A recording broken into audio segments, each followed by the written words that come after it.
There we go. Welcome back. What a nice weekend. Good. We start? Okay, good. I hope everyone had a nice weekend. Any questions on zoning? Any questions on any question on special exceptions? Everyone got the difference. Variances are due to hardship. Special exceptions are where the legislature sets out specific circumstances that if they're complied with, there can be an exception to the normal zoning law. Any questions about that? No? Okay. By now, I think you've all gotten your midterms. If you haven't, you are far beyond the curve. I met with quite a number of you. If you still want to meet with me, please send me an email. We'll schedule a time. For those of you who have met with me, I think they've been very useful sessions. You've directed where you want to go and how you want to focus. So I think it's been a worthwhile use of everyone's time. All right. Anything in your minds? Any questions? Yes, sir. Did you see that guy in Chicago who had adversely possessed this like beautiful house and started selling all their hardware? I didn't. What happened? He got arrested. So what was the story before he got arrested? I can't remember off the top of my head. It was like the family was vacationing and he just moved in and they had a bunch of beautiful paintings. Was this in San Francisco? Well, yes, it was San Francisco. That's what I thought. Yeah, no, you said Chicago. There was another store in Chicago that I saw over the weekend. Right, so he didn't actually ever possess it, did he? I think he intended to, but he didn't meet the statute. He was there for a couple of weeks. He's there for a couple of years. Yeah, one of those deals. Yeah, so this is actually a thing. Has anyone ever done any house sitting? The reason why a house sitter exists is that people can't squat in your home for whatever reason. This isn't a problem in the United States because in the United States you need a 10-year period to adversely possess. But in different parts of the country, it's not such a long period. In fact, in some places, if you're there for a few months, you can actually claim squatters' rights. So that's why you need a house sitter. Now the question is, do you trust the house sitter enough not to squat on you? But that's often the problem. Or the house sitter sells your stuff. This was perhaps the most San Francisco story ever, where someone hired a house sitter, and that house sitter rented the house at an Airbnb. So he was being paid to be a house sitter and charge rent for someone else to stay there. So it's a very San Francisco story as well. Rule of thumb, don't go to San Francisco. Don't own property there. There's actually a funny story where someone did the math. It would actually be cheaper to live in Las Vegas and fly to San Francisco every day than to actually buy an apartment in San Francisco. That doesn't consider the hours you spend on a plane, which is draining time. But you have a nice 2-bedroom apartment in Las Vegas. If you factor in $1,000 a month for airfare, going back and forth, whatever it is, you'll still be making out better. Wow. It's only $1,000. If you get a cheap Southwest rate, pretty much, yeah. Wow. Well, these like Spirit or Frontier, $40. Yeah, or JetBlue, they have some really cheap rates. Anyway, and they have like hourly flights, so don't live in San Francisco. Anyway, so it's really expensive. All right. Anything else before we get started? All right, so our discussion today focuses on one aspect of zoning that was really set into motion by Euclid.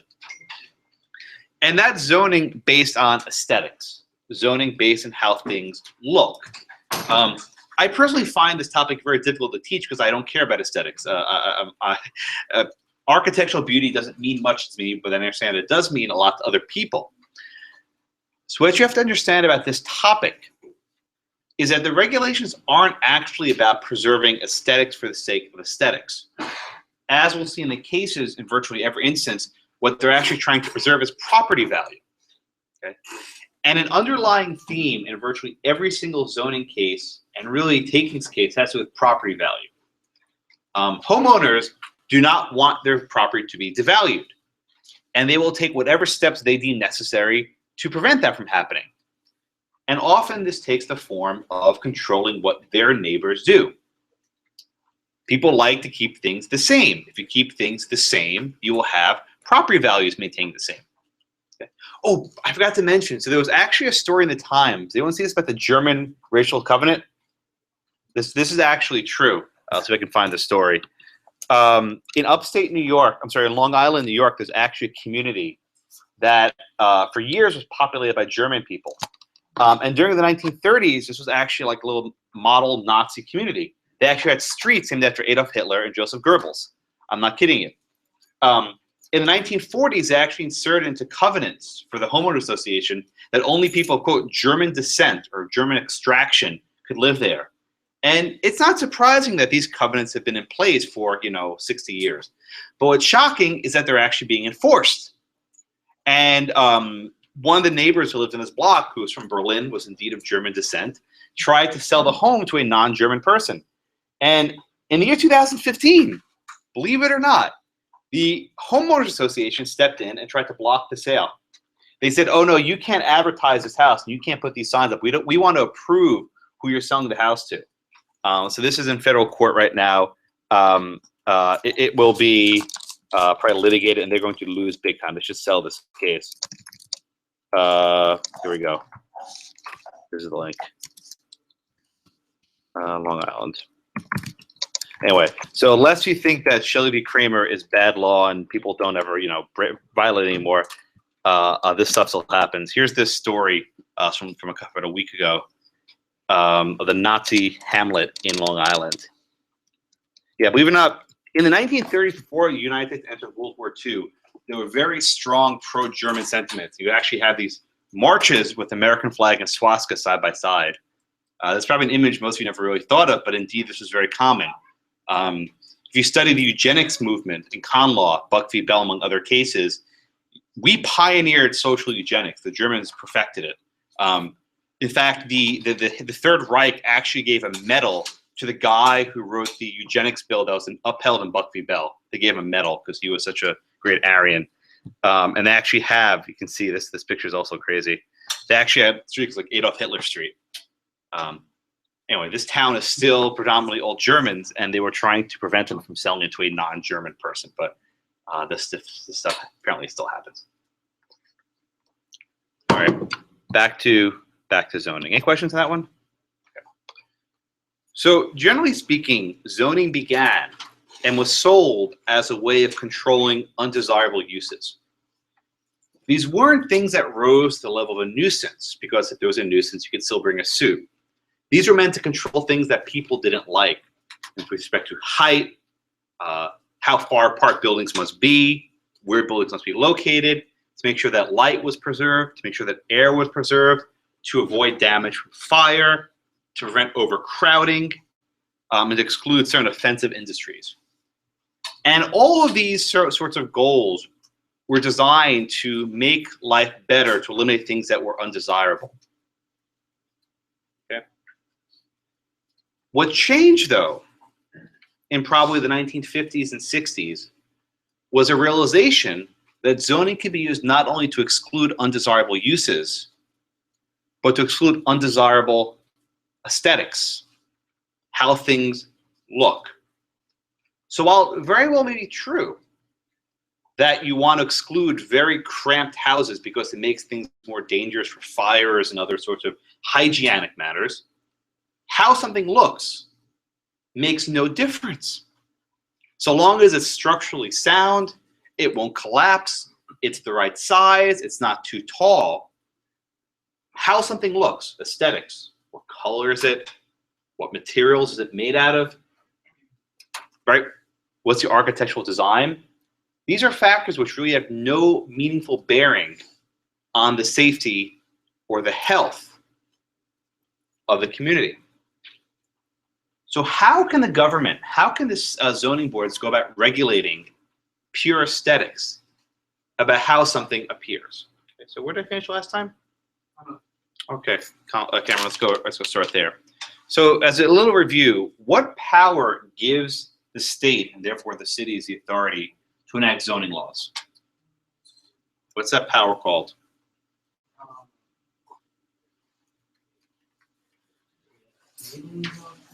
Well, the enabling statutes are the statutes that give the local jurisdictions the power to write zoning laws. But what affords those enabling statutes their authority? Police power? Yeah, exactly, right? We start with the police power, right? What's the police power? It's basically the authority or the right of a state or through the state, city to kind of enact or do what they think is necessary for the general welfare and public well-being. What are the four major heads of the police power? This is review. We did this last week. What are the four major heads of things that the state can regulate pursuant to the police power? Public morals as well. Well, public morals is one of them. What else? Um, Morals. Okay, give me a couple more. Health. Health. Good. What else? Safety. Safety. And what else? General welfare. Go. Bingo. Yeah, 4 for 4. Okay. So next, we have this police power, right? Which gives the state the power to regulate for the health, safety, welfare, and morals. Okay? Health, safety, welfare, and morals. And this is generally viewed as the power of the state to pass laws. This is indeed a very broad power, but it is not unlimited, right? So Paul, generally speaking, where do zoning laws find themselves? And just take an easy example. Let's say a zoning law that says houses can't be more than 2 stories tall. How do you think such a law will be justified? A one-family home can't be more than 2 stories tall. To be justified based on the covenant? No. I'm talking about the police power, zoning law. How would such a zoning law be justified under the police power? To preserve that area. Or Be more specific. to preserve the area for that certain use. No. You're not answering my question. Under the police power, what would justify a law saying that one-family homes can't be more than 2 stories tall?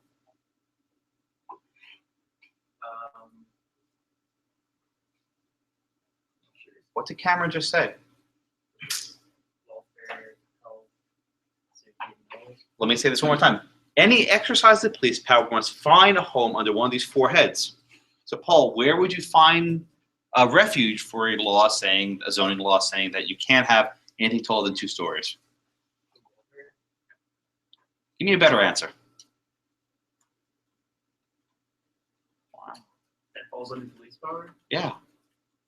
Safety, I'm not sure. Why do you think, Paul, why do you think if I asked a member of the city council to enact a zoning law, they passed a law saying no houses more than 2 stories tall, what do you think the reason they would give you is?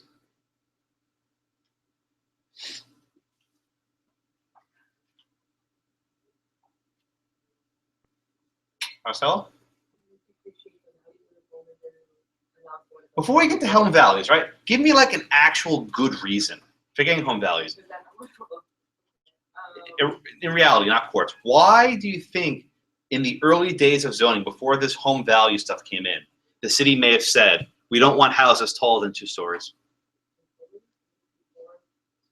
No. Before we get to aesthetics, think actual, why would they maybe want to have a house not taller than 2 stories?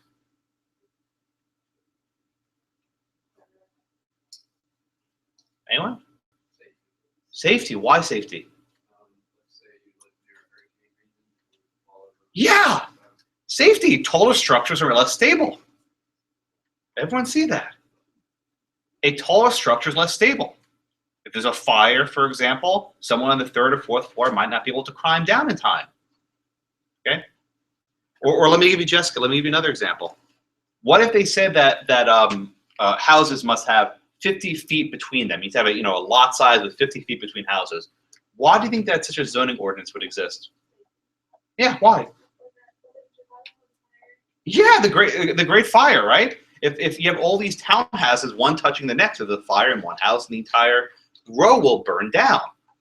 Okay, so traditionally, most of these zoning laws are based on things like safety. Or Haley, let me ask you this question: why do you think the early zoning laws, going back to Euclid, would say you could not have industrial areas across the street from a residential area? Why do you think that these zoning laws were passed? What would be the justification the city would give you? Yeah, give me why. You see, we're doing the same thing over and over, but why safety?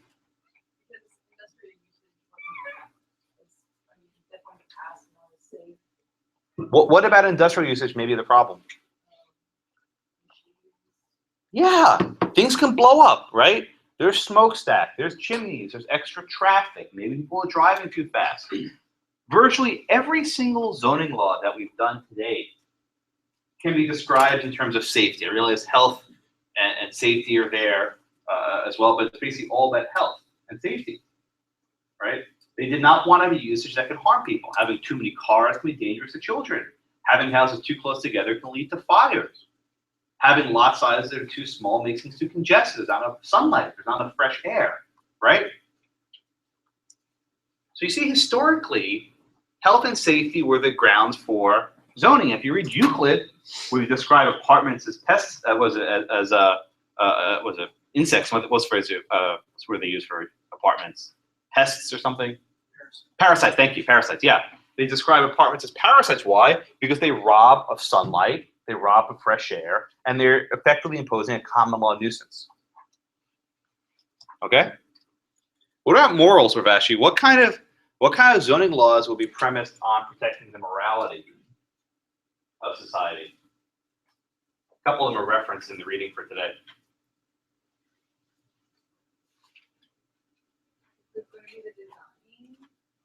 Morality. What does morality mean?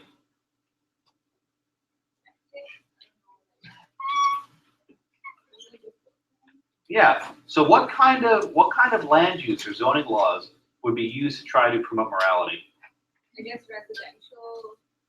There's no reference in the reading for today. It's not coming to you. It's not, I'm sorry.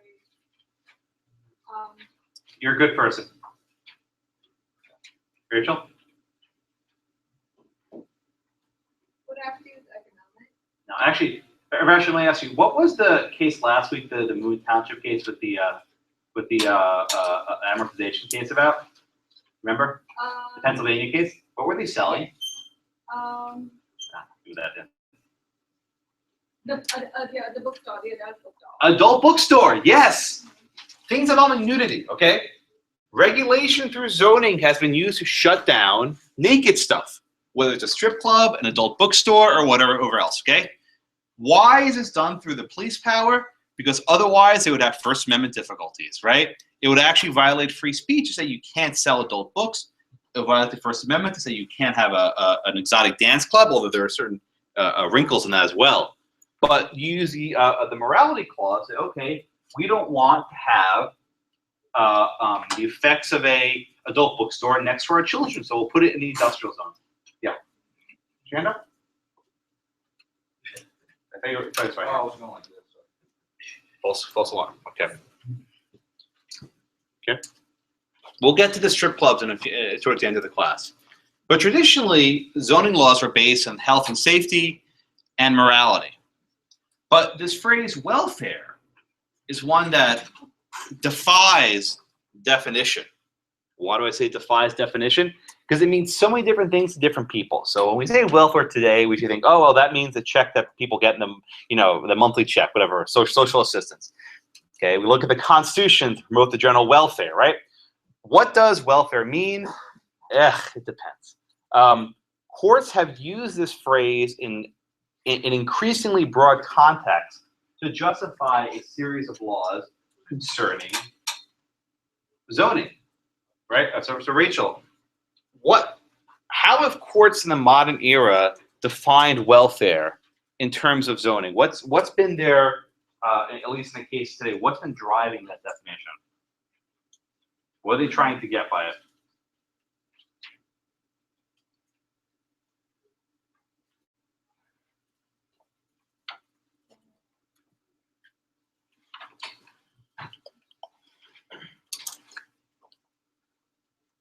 What are today's cases about, Aaron? Rachel. Sorry. About how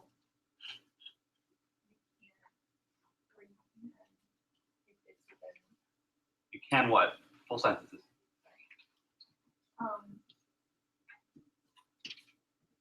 What's the first case about? about a building that was unfit to be used. Why was it unfit? Because it was different design. But what was the ground that allowed them to exclude it? The fact that it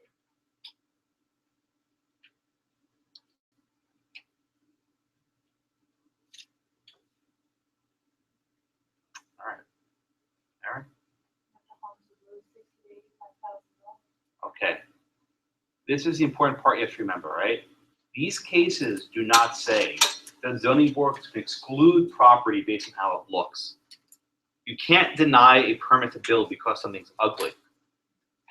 but you can deny a permit to build if it will affect property values.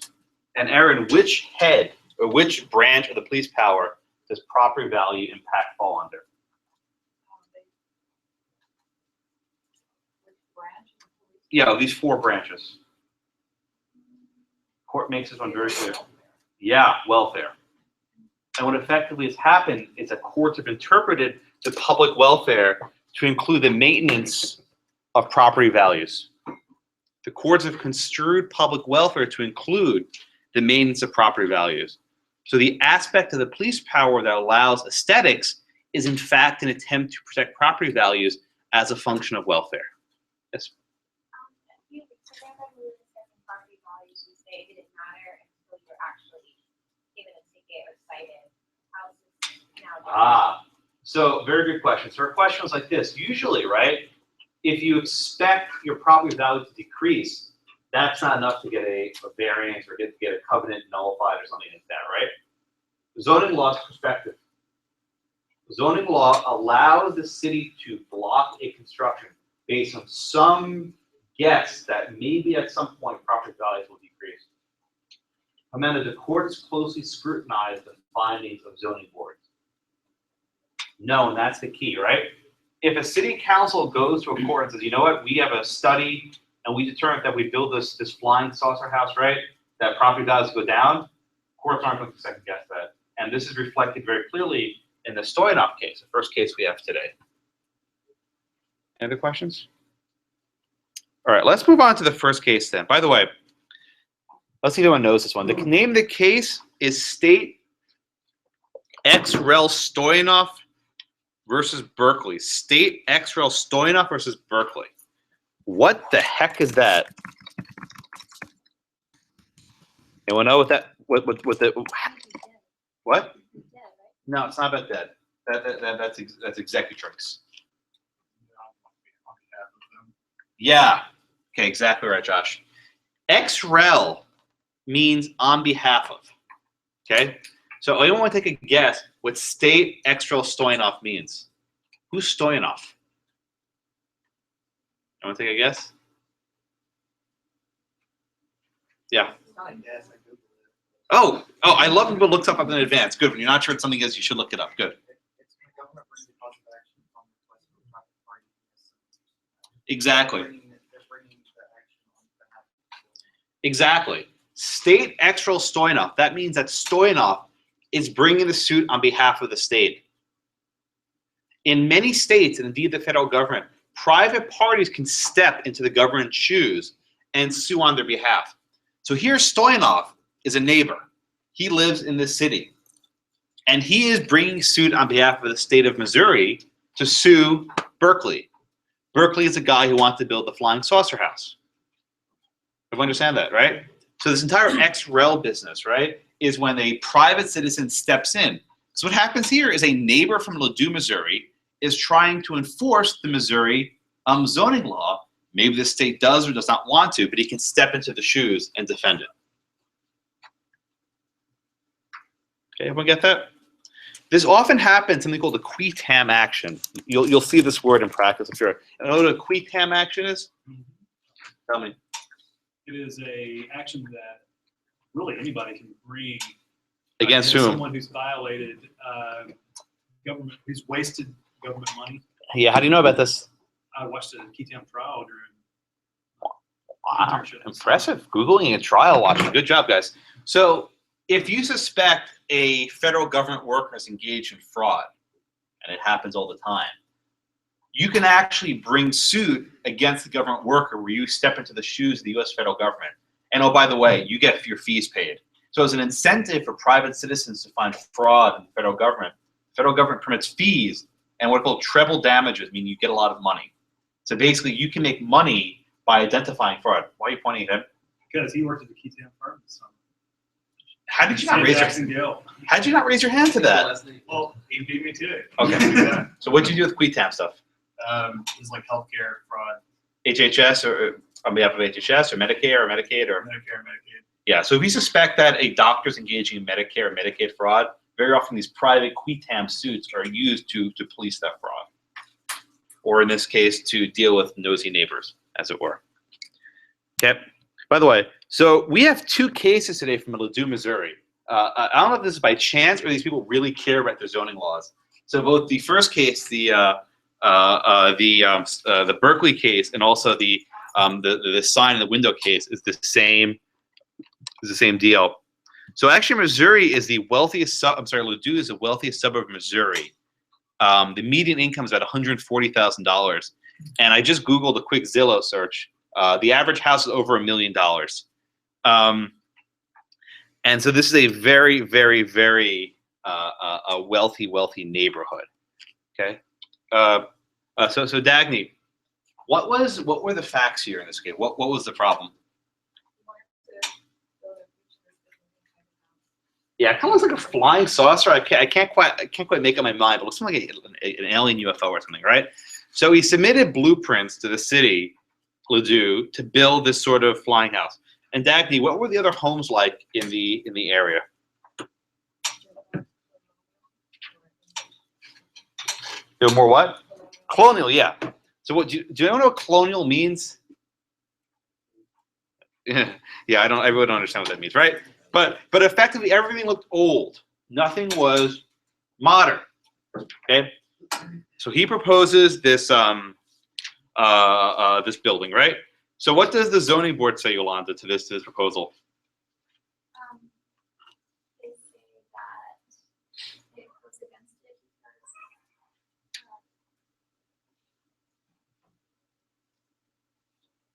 doing it would. What's their rationale? What language they use in their decision to reject the okay, good. So they say a couple of things, right? First, they say that it's detrimental to the public welfare because it'll diminish property values, right? But more importantly, Yolanda, what language they use to describe how it looks? Will constitute an unsightly growth Yeah, that's what I'm looking for. or unsuitable structure. Yeah. They said it will be grotesque and unsightly. And the other word they use is non-conforming. Non-conforming merely means it does not fit in with everything else on the block, as this graphic represents. Okay. So Eduardo, what does Berkeley, here the relator, person who wants to build a flying saucer house, how does Berkeley go about challenging the denial of a permit? What does he allege? It says that the ordinances are purely from section 10, article 1 of the Constitution. Okay, why does he say that the statute is unconstitutional or the ordinance is unconstitutional? Because it deprives the owner of their property without due process of law. Very good. Okay. He challenges that the zoning ordinance, which allows them to deny permits for grotesque and unseemly constructions, violates due process. Okay. Has anyone ever heard of a doctrine in constitutional law called the void for vagueness doctrine? Right? What does void for vagueness mean? Oh, criminal law, same thing. Yeah. See, common law unfortunately pervades every class you take. Trust me, it's lurking in the back of every class you'll ever take. Go for it. Basically, it says that whatever statute you got has to be specific enough that the person knows that what they're doing is wrong. Exactly right. So there was an old, the Emperor Nero, for example, very famous. He used to put his laws on top of these very tall columns, okay, so that no one could see the laws, right? And then when people broke the laws, I didn't know. He said, oh, the law's right there in plain sight, even though it's on top of a very high column, okay? There's actually this parodied in Harry Potter, one of the books, where one of the schoolmasters put the laws very high up that no one could actually see them, okay? We have a long tradition in this country of having laws that can be understood by a reasonable person. If a reasonable person looks at a law, they need to know what is expected of them, okay? People should not be left guessing at what the law means. Now, you may have remembered in criminal law, the expression, the ignorance of the law is no excuse. Remember studying this? As a practical matter, this doesn't really make much sense today because there are more laws than any of us could ever countenance. You're now in law school for 3 years, and there are probably still some statutes that make no sense to you. Join the club. So the entire premise of making people understand laws is very quaint because most laws are not understandable. But at least here, Berkeley says, wait a minute, the statute says I can't make something that's grotesque and unseemly. What does that mean, right? What does that mean? If I'm an architect and I have a law that says only non-grotesque things, that's very subjective. I should not be left guessing at how I can build, because that deprives me of my property rights without any due process of law. Okay. Any questions on that one? You'll see this a lot in crim law, but also in property, because if you have a zoning standard that's very vague, you can challenge it in a due process. Berkeley also charges that this law constitutes an unlawful delegation to the architectural board. So you remember last week we had a case where the zoning board could not make a decision about what affects the public welfare, right? Remember there was a question that a special exception, and the zoning board had to decide, you know, what affected the public welfare. Court said you can't do that. So here Berkeley says, wait a minute, you have these architectural board people who are in charge of deciding what is grotesque and what's not. That's a legislative power that affects the public welfare. It's for the city council and not these unelected architects to decide. So these are the grounds on which he challenges his denial of a permit to build. Questions? Okay. So actually, Berkeley won in the trial court. It actually ruled in his favor. And this is appealed up to the Supreme Court of Missouri.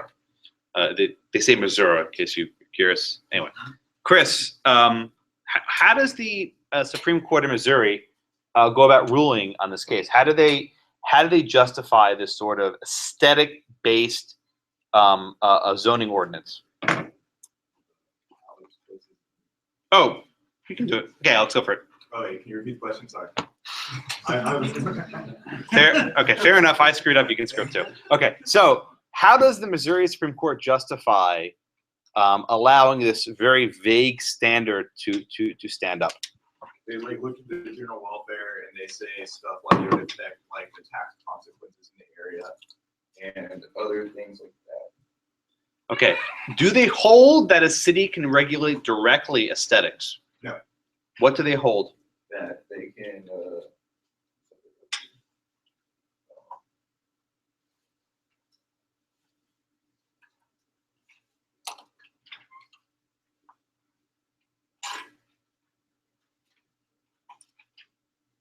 I don't recall. Brian? They can regulate the general welfare. What's the relationship between the general welfare and aesthetics? How are those connected? If the aesthetics of the year drop, then the value will drop, and that affects the entire tax base and general welfare of the community. Okay. The court makes this reasoning. The happiness, the welfare of a community is tied to stability. If value is stable, people will be happy. And if people are happy, the welfare will be promoted. In the converse, if property values are not stable, people will be very unhappy. They'll be upset.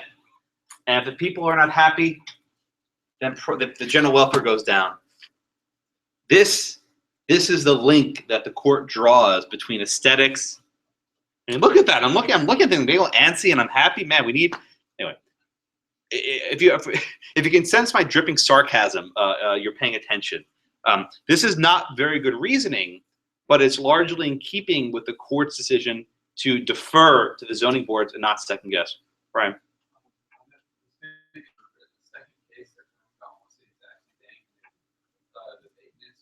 Yeah. And they declared that it is in fact unconstitutional. Good. That part. Yeah. So Ryan raises a fair point, right? Cases number 1 and 2 are not necessarily consistent. Okay. Here you have a standard that says grotesque in whatever their language. What the heck does that mean? In the other case, the second case, one from Washington, they have language that isn't that much different in their zoning code, and they find that violates the void for vagueness doctrine. Okay. So how do you reconcile these two cases? I don't know that you can, but I think what's here is more clear is they're focusing almost exclusively not on the aesthetics, but on the effect of property values. In the second case, they focus almost exclusively on the burden on the individual. I think they approach the case from different perspectives. But Ron, you're right. These cases are similar enough that they kind of act totally differently, which is something of a oddity, which is why I think the book puts them back to back. Yes, sir. Have you seen the house? Probably just east And what- of 45 and I-10. It's like 45 and northeast. I-10. It's on a spindle. I know where you're It's on a spindle, and it goes straight up, and then at the very top is this home. I don't know that one, but another one near West University on Buffalo Speedway looks like Darth Vader House. That's usually when people raise their hands about. Yeah, I don't know that one. Yeah, this one's a home on top of this spindle thing. It's really fascinating. No, I don't know that one. All right, so let's. I'm just curious. No, I haven't seen it. It's so Now fascinating. the court actually gets to a point that Jimena raised before. Josh, do we know for certain if providing this house here will ever actually diminish property values? No. Can we ever know for certain what property values will do? Not at a specific time. No. Does that trouble the court at all? This uncertainty? I don't recall. I don't think it really did. Yeah. So effectively here, the court's not going to hold them to it, right? I don't know, maybe building this new cool house will attract people. People will come watch it. You know, I want new stuff, not this old stodgy colonial style. That makes no difference. The courts will not intervene. And I think this quote, they say, the beauty of a fashionable residence in a city is for comfort and happiness of the residents, and it sustains in a general way the value of property. So if people are happy, property values are stable, that promotes the general welfare. And this is sort of reasoning. Okay. Jack, what do they make of the fact that there actually are architects? And Ryan, this may be another reason why the case came out differently, but what do they make of the fact that there actually are architects sitting on this board? They mentioned this towards the end. I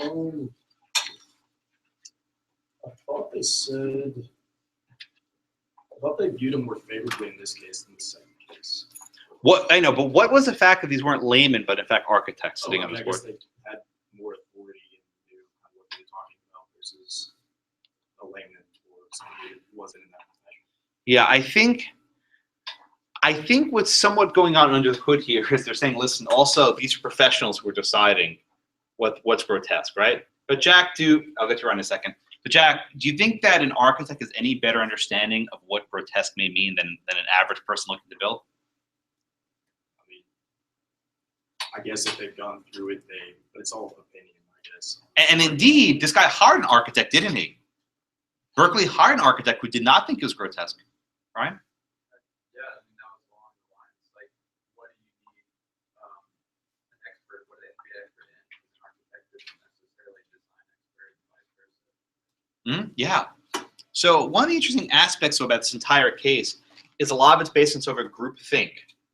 Because probably all three members of the architects on that board all thought that this was a beautiful, perfect house, the colonial style, right? And then you bring in some, avant-garde, fancy, modern architect from the city who wants to build this little flying saucer house, right? So even among architects, if they can't agree on what is indeed grotesque and what's modern and hip, then how could anyone? Right? And I paused just a moment to note, has anyone ever read the book The Fountainhead by Ayn Rand? I was thinking that same thing. Unfortunately, Dominique is not here, but oops. Funny, my first day of teaching, you can watch on YouTube. I had one of those Nalgene bottles with the top unscrewed, and as I was trying to play the video about Mr. Robinson, remember the adverb possession, I knocked over the entire cup of water. First day of teaching, water goes everywhere. As I'm attempting to wipe up the thing, I knock my laptop off the podium. It goes flying. This is my first 3 minutes of teaching in South Texas. So the next day, I got one of these stupid cups with a lid on it that if I spill it, it's not a big deal. Anyway. So I go back. Unfortunately, I ruined my introduction. But there's a great book by Ayn Rand called The Fountainhead. And it's about a modern architect based loosely on Frank Lloyd Wright. And there's this one scene where he designs this very modern office building. And then, they say, we like your building, but we want to change it a little bit, right? So they put this little kind of White House colonial looking thing in the bottom, right, to make it, a little bit of the old and the new. And then they say, this doesn't spoil anything, does it? And then the main character, his name is Howard Rourke, says, it's a little bit of the old and new. And then he says, you know, this building is like my integrity. This is a representation of who I am. And he rejects the commission, saying that, you know, they said, you can't depart from this. You have to do what everyone else has done before. And Rourke replies, you know, no, he will not build that building. The reason why Dominique Francone is one of the lead characters in the book. And actually, Dagny, who was a character in Atlas Shrugged, you heard that before? You named after her? Yes. Really? Impressive. Yeah, Dagny is a character in the other Ayn Rand novel, Atlas Shrugged, which I will not be talking about today. But if you ever see the one of those famous pieces of architecture in the United States is a place called Falling Water, which is outside of Pittsburgh. It was built by Frank Lloyd Wright in the same style. It's very amazing. If you actually go there, the waterfall runs through the house. It's pretty cool the way it works. Actually, like, you know, the water turbines. It's a remarkable site.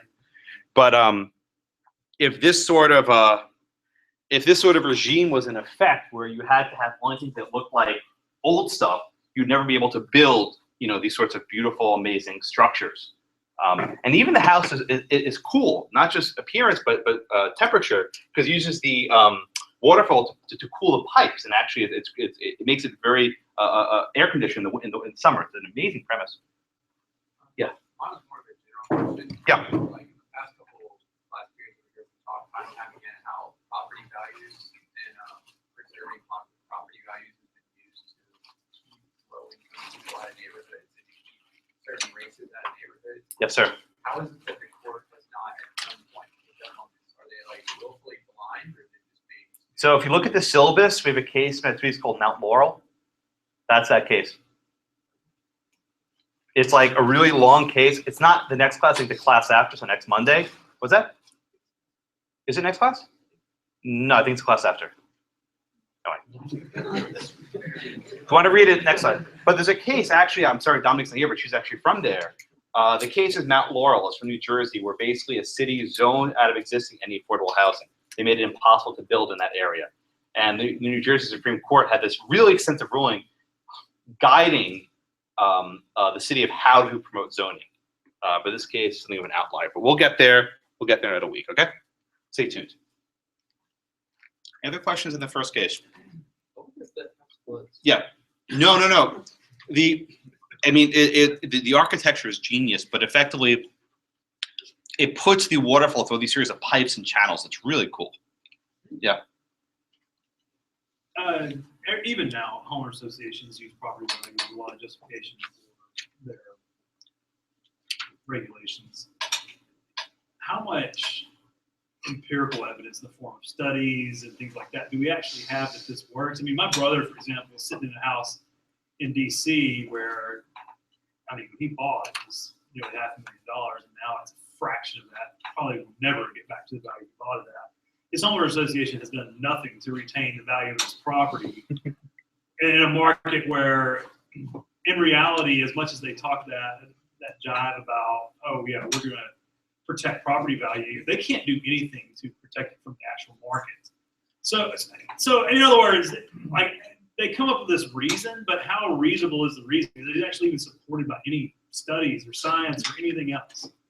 So, Jeffrey, you bought real estate, and Catherine, you as well have done real estate. Is real estate always a good investment? No. Historically speaking, yes. No, it's not always going to be a good investment. Why? You have an instance like this where it could go down in value. Historically speaking, it's a It was like a realtor. So the short answer is, I'm not gonna resolve this dispute. But the short answer is, Get in a dispute. I just gave- the short answer is that real estate, depending where and when it is somewhat unpredictable. We've had various housing crises, bubbles go up and down. And it's often unforeseeable which areas will boom and which will bust. If real estate was the greatest investment, then people would not be in the stock market, they will be in real estate, and there are serious costs attending with real estate investing. So do we have any empirical evidence saying how likely building this fountain, this beautiful house in an area will impact property values? We have no idea. And I don't say this to critique real estate agents or architects, but generally speaking, people are terrible at making predictions. Yogi Berra, who recently passed away, said famously, "I am bad at making predictions, especially about the future." We don't have the human capacity to know what will happen. There's so many factors that go into every single decision of life. That's spontaneous order controls. I make no efforts to predict anything with any certainty because I simply don't know. So these estimates that building this house will drop real estate value 60%, they could have made it up, flipped a coin, who knows, right? But what's important for our purposes is that courts will not second guess them. If the city council walks in and says, based on our expertise, if you build this, it'll drop property values, fine. Now the question to respond is, if you never let anything built that's new, how could you possibly know? If every single city except Houston has a zoning code where it can't build anything ugly, how could you conceivably predict what the impact will be? And the answer is, of course you can't, right? But governments make up numbers all the time, and courts don't hold them to that standard. They're not in the business of demanding accuracy and demanding precision when they make these estimates. Other questions in the first case?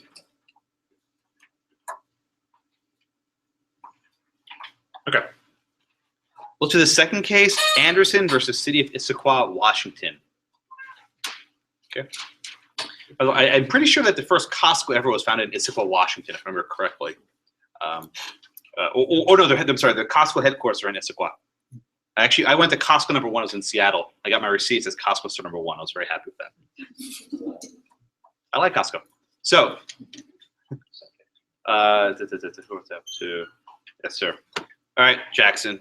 All right. So, what were the facts here in Issaquah? So the city had in its building code certain criteria for new buildings, which had some subjective terms such as harmonious and appropriate. Okay. And Anderson, to build commercial property, and the board said no to the plans. Okay, good. So we have here a very common occurrence. Someone buys a piece of land and they want to develop it. Jackson, what do they want to build there? 145 North Gilman. I'm sorry? Commercial property. They want to build commercial property, right? What was surrounding? I'll go on to Brandon. Brandon, what kind of stuff was surrounding the site where they want to build this commercial property? There were several gas stations. Yeah. I think that other small commercial projects. Right. So he wanted to basically build a commercial property in an area where there were other commercial sites. There were gas stations, there were, auto mechanics, all this other stuff, right? He proposes and submits a blueprint to design a facility. And he gives it to the zoning board, right? Will, what does the zoning board say to his first proposal? It doesn't meet their standards because of how it looks. The back of it is too plain and long, and the front of it isn't split up. Yeah. So we have here these standards, right? This ordinance. It says that the design must relate to the natural settings. The building components must be in proportion in relation to everything else. The colors must be harmonious.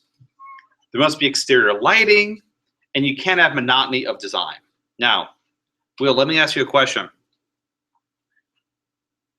Are these intention?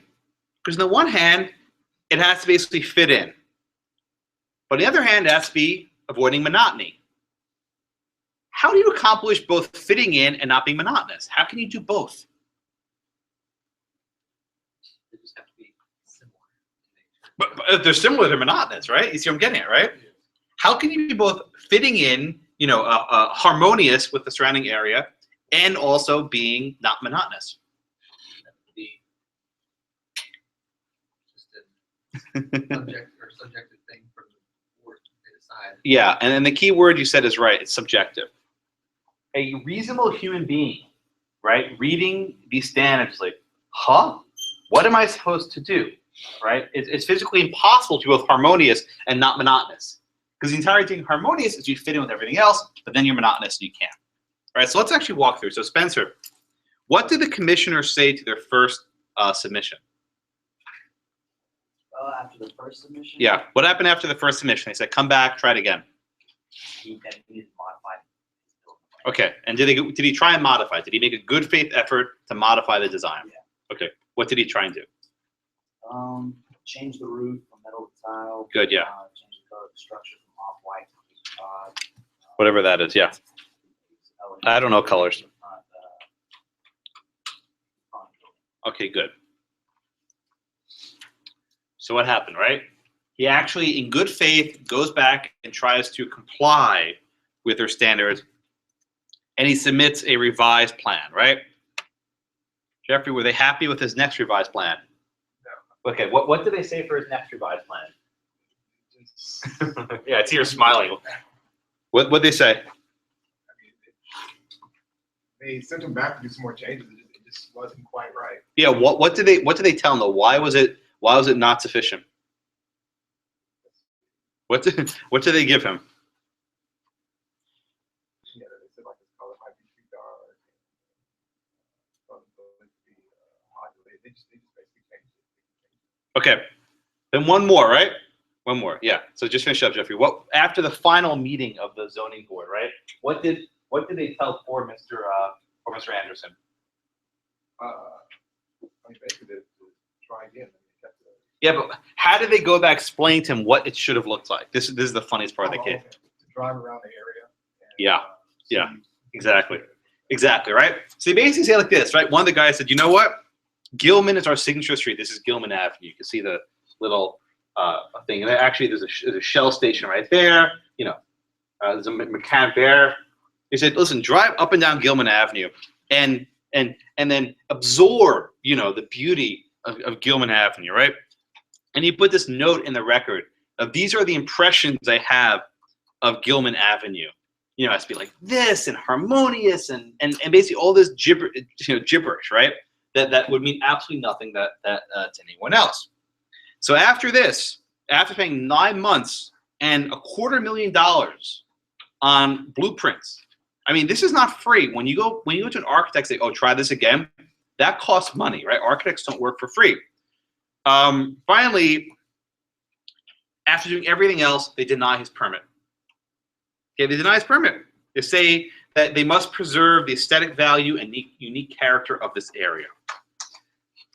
He appeals it to the city council. Usually with the zoning boards, you can appeal to the elected city council. He lost 4-3. And then he goes to state court. Okay, so Nali, what does the Court of Appeals do here? How do they resolve this case?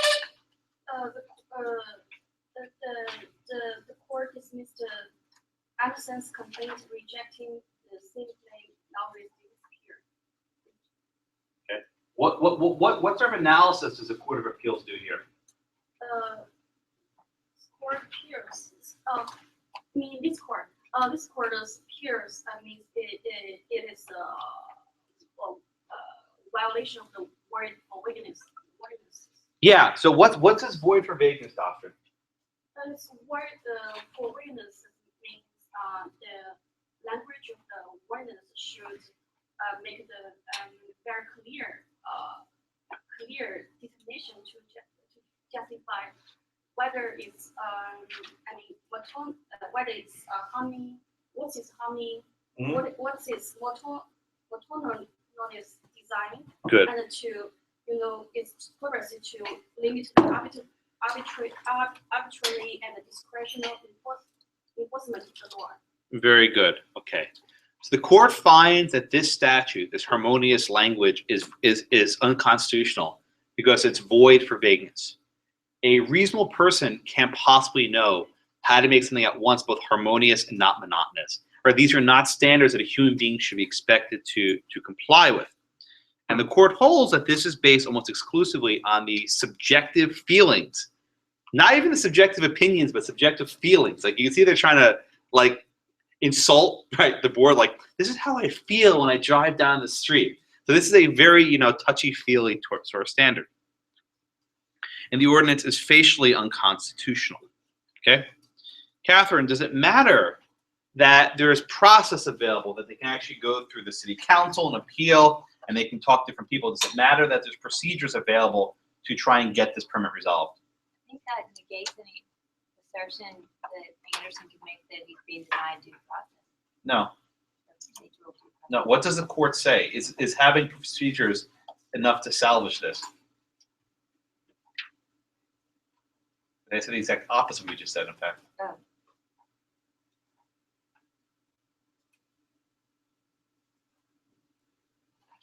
to go to try to make Are it the fit. procedural safeguards sufficient to save this statute? No.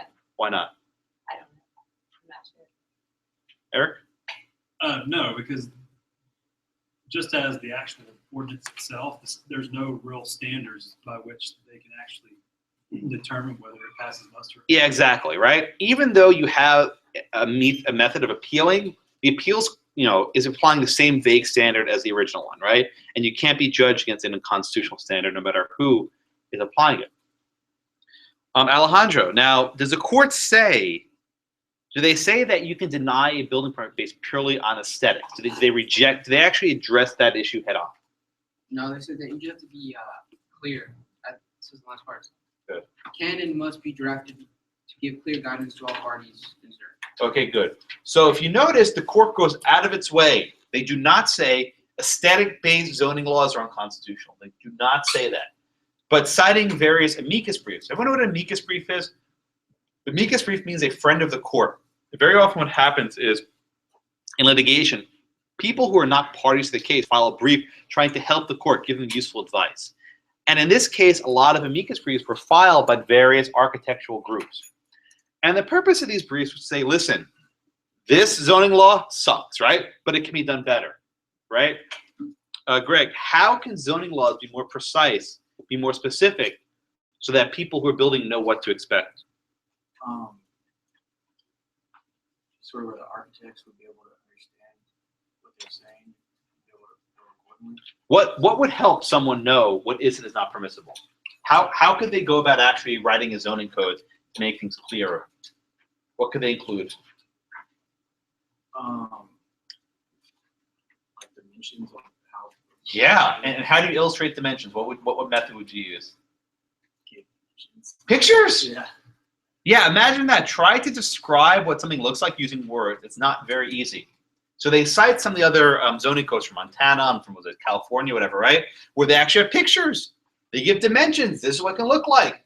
Actually give colors. This shade of red, those little swatches of paint at Home Depot. Give colors that are permissible, right? It's allowed to have aesthetics of what something ought to look like, but the person building should be on reasonable notice of how it should appear.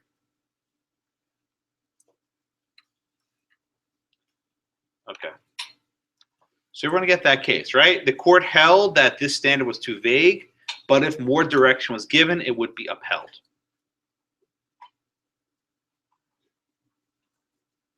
Any questions on the Issaquah case? Yes, sir. So where's the general rule for an aesthetics zoning code? I know the first case we went over said it could just be purely based on aesthetics. So the short answer is, how creative are the draftsmen of the law, right?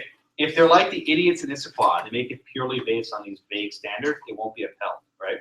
But if they make it something specific, where they have a diagram that says it can be these dimensions or perfect colors, courts will generally uphold those. This case didn't go directly to the issue of property values, but assuming a city drafts a reasonably comprehensive code and that there's something of property value in the background, they'll hold it. So it can't be based solely on that. Yeah, this case was the exception, and the reason why the architects even supported and validating this one was because they wanted all the other ones to be upheld. They wanted a narrow ruling, saying the really bad ones are void, but the rest of them are fine, and that's generally the rule. Other questions in Issaquah? No. Okay. So the last case for today focuses on the First Amendment. Now, you're taking combo now, or you already took it? Did you discuss the First Amendment at all? Okay. I'm hearing mixed, so I'll assume not. Okay. You don't recall, fine. Not a problem. So under the police power, the same heads we keep going to, one of the aspects is morality. And historically, cities have tried to use the zoning power to exclude things that they deem inappropriate. For example, nude dancing, right? Well, on the one hand, nude dancing is a bunch of naked people dancing around. On the other hand, it's actually, did you just point at me? What was that? On the other hand, thank you. On the other hand, nude dancing is also a form of art. In fact, there have actually been cases where strip clubs have done performances of Shakespeare, where they actually have the performers acting out lines of Shakespeare. I'll let Mike Google that later.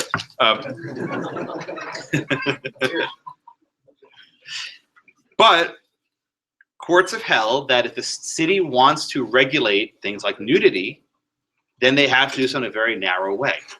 So what's interesting is the courts held that you can't prohibit nudity because of its nudity function. How come you can zone strip clubs to the far side of town? Well, there's certain what are called secondary effects. What do I mean by this? And Mike, I don't want you to raise your hand here, but usually around strip clubs, shady things congregate. There's a lot of crime, a lot of drugs, a lot of alcohol. So even if cities can't regulate the strip clubs themselves, because of the secondary effects of strip clubs, they can situate them on the outskirts of town. Okay, everyone get the difference, right?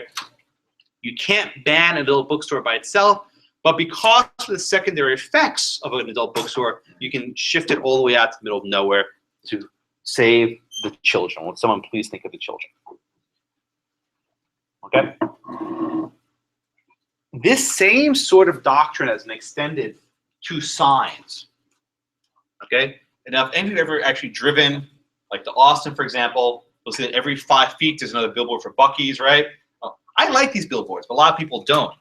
If you go to other countries, they don't really have billboards because they're deemed forms of pollution, right? Not air pollution, but visual pollution. They create clutter. They hide things that people don't like.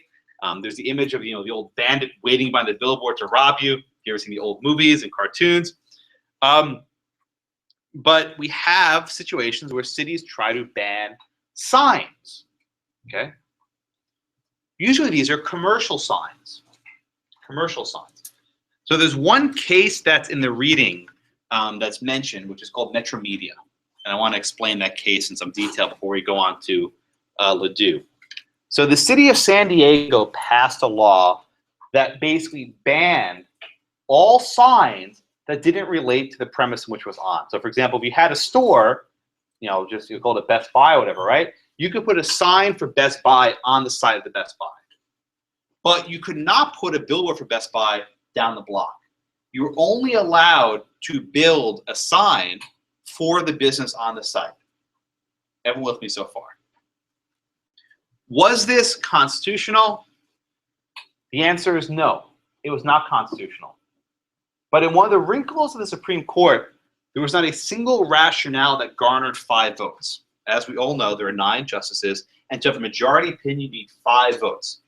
What often happens is that there are different opinions. One opinion gets 3 votes, another opinion gets 4 votes, another opinion gets 2 votes, right?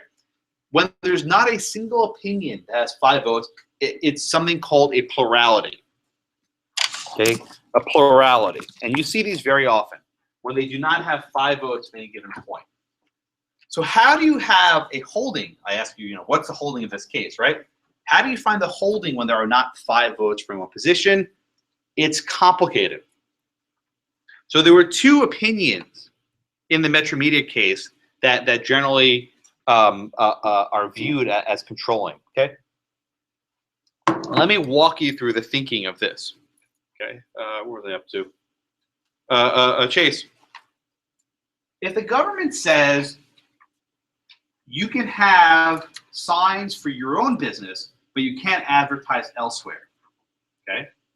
You can have a Best Buy sign on the Best Buy, but you can't put a billboard down the block for the Best Buy, right? What does that say to the government's interest in eliminating clutter? Is that a really legitimate interest? It's a hard question. What do you think? If the government was really convinced that they need to get rid of clutter, how does it work that you can have a billboard in your own business, but you can't put one down the block? I guess it wouldn't really be legitimate. If they wanted to eliminate clutter, they would just eliminate signs. Okay. So one of the doctrines we have in First Amendment law goes like this. When you're restricting speech, if you start carving out exemptions, right, that means you're not really serious about it.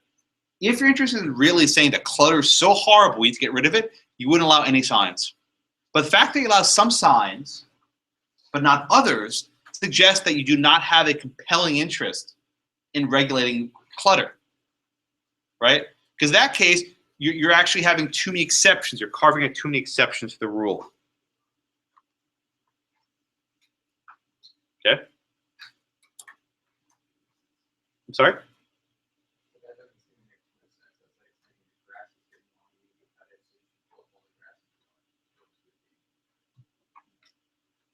So generally speaking, when the government wants to regulate speech, you have to have a very compelling reason. If you start carving out exceptions, the reason is no longer compelling. Because what happens in this case, and this actually brings up, if a state banned all signs, every single sign in the city, what's the problem there? No one can speak. So these are the two lines of reasoning in the Metro Media case, right? On the one hand, the fact they carved out so many exceptions means the interest probably wasn't so compelling. But on the other hand, had they actually banned this many signs, they're actually stifling the means by which people speak. So these are the two sides of the same coin, right? Brian, if you're sensing it, you're damned if you, damned if you don't. Under the First Amendment, the government usually loses, right? Under the First Amendment, if you have too many exceptions, it's because you're judging based on the content of speech. You're like this speech, but not that speech. Or if you ban too many signs, you're not leaving a sufficient alternative for people to communicate. So because it bans too much and also too little, the court in the Metro Media case found that this is unconstitutional. You probably cited something called strict scrutiny in equal protection. A similar doctrine applies to speech. If the government wants to regulate speech on the basis of content, and by the way, sign restrictions are on the basis of content, that is accorded what's called strict scrutiny, and the government must have a very compelling reason to justify it. Clutter ain't gonna cut it. Everyone get that much? So we come to the city of Ladue, Missouri, same place we started class today. And let's see, Tyler, what was the law that was passed, or at least the initial law that was passed in Ladue, Missouri? It's no signs, residential yards except for Except for what? for sale. What's the significance of saying no signs except for these? We're going to too narrowly tailored for the, I guess, Right. selection. If the problem really was about clutter, how come they're allowing an entire class of signs to exist? For some reason, they're not compelling interest. Right. So basically, because they prohibit all signs except for sale signs, the courts here are skeptical. They say that's BS, right? You're actually excluding signs on the basis of content. So what about an anti-war sign, Tyler? Could you have that sign? So we have these two threads. On the one hand, you're excluding from this restriction commercial signs, which means you're kind of judging the basis of content. On the other hand, you're still not allowing a sign against the war, which is the quintessential speech protected by the First Amendment, right? This is the heart of the First Amendment, right? So, okay, so Will, what happened to poor Miss Gilleo signs? What happened in her neighborhood? So apparently she put one up, it's like another war in the Persian Gulf, and it disappeared. But another one was gone to the ground somehow, and she reported to the police. So can you imagine reporting to the police that your sign's getting knocked down, right? And you want them to help you. What do you think what did the police say to her? They told her that those signs were prohibited. Too bad. Imagine that, right? Someone's committing acts of vandalism on your property, taking down your signs. And what happens? The police say, okay, you're breaking law by having the sign. So what did she do then? So she petitioned the city council for a variance, but it was denied. Right. She basically said, I have a hardship. Let me hold the sign. It was denied. What happened next? Then she went she filed the action against the city council, saying the ordinance violated her First Amendment right to free speech. Yeah. So here's what happens. Interesting, right? So basically, she has this a lawsuit saying that violates her free speech rights. Okay. She wins. She gets her preliminary injunction. She puts another sign in her window. Ladue repeals the ordinance and they enact a replacement. Okay. And to Omar, what did this replacement say? The replacement basically said the same thing as the old one. It's just that this time the replacement went as far to justify the reason why those signs should be allowed. Right. So here they're trying to say that these signs create clutter, ugliness, visual impairment, and they impact property values. Ladue obviously paid attention to the other Ladue case. Okay. So Omar, what did the Supreme Court hold? Was this statute constitutional? Good. It wasn't. So Justice Stevens, writing for the court, effectively explains that this sign law is not constitutional for the two reasons we discussed. So first, you have all these exceptions. You can have this type of sign, you can have that type of sign. That means they're actually judging the basis of content. In the First Amendment, we have what's called a content-based restriction. This is an important phrase you'll maybe see at some point in your life. A content-based restriction, well, strict scrutiny applies. Similar to what you learn about an equal protection context. And when strict scrutiny applies, the government needs a very compelling interest to act. If they carve out all these exceptions to the rule, it's not so compelling, because if it was so compelling, there wouldn't be exceptions. If visual clutter was so horrible, no signs would be allowed, not even for sale signs. The fact that we allow those is actually a sign that this is not so important. Okay. Also, by the same token, even though there are many exceptions, one of the exceptions is not for political speech. And the court holds that protesting a war is at the core, the very type of speech that we ought to protect. And the fact that this is not included in the exceptions means that the statute does not comport with the First Amendment. Okay.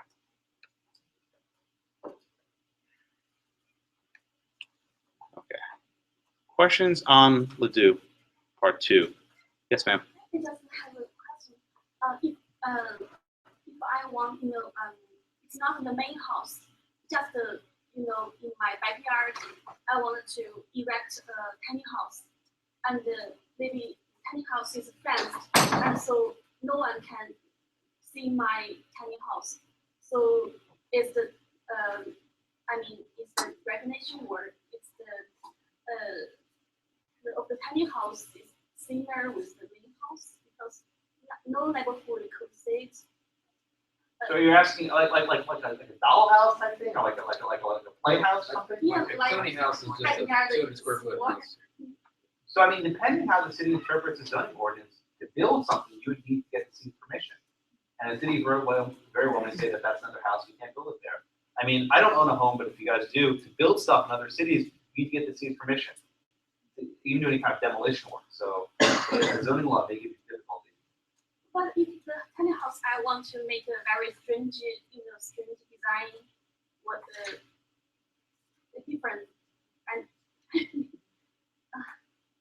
as I said, the tiny house is very the appearance is very strange than the neighborhood, but the neighborhood cannot see it. Is it harmony or not harmony? Oh, right. So her question like this: what happens if you want to build something that's grotesque, it's strange in your backyard, but no one can see it? Like the tree falls in the forest. If the city would require you to submit a permit before you build it, and they require you to submit your architectural blueprints in advance, then it doesn't even matter if no one can see it. I can see a court upholding it. Because what happens if the person wants to buy your house and walks in and says, oh, I don't want that ugly thing in the backyard, I won't buy it. Well, that can impact property values. Basically, once you start down the property value road, everything impacts property value. How something looks, the color, the size, the shape, what you have nearby, anything can be pegged to property values. You can decrease your own property value. That was talking about a decreased property value of the surrounding area, right? I could see a zoning board saying you can't even decrease your own property value because that'll decrease surrounding property values. If people see that house when sold for $100 instead of $200,000, I could buy this house for cheaper. You see how this reasoning goes. Everything can reduce property value if you use a sort of flexible reasoning. Saw another hand somewhere. All right, so the court invalidated the law in Ladue, right? So what we have today, right? In short, unless your standard is so vague, right, that you can't possibly comply with it, courts will uphold them even against due process challenges. And generally speaking, so long as the city can make some showing without any evidence needed that a building will actually diminish property values, courts will not interfere. One of the few exceptions to this, if it implicates speech, right? If there's actually speech involved, then that's a different story. But those are the exceptions. So for a reading for next class, there's a short case. It was actually a 2015 case called Reed v. Town of Gilbert, decided by the Supreme Court 4 months ago. Make sure to read it because it actually has some additional follow-ups to the decision in Gilleo. Any other questions? Have a wonderful day. I'll see you on Wednesday.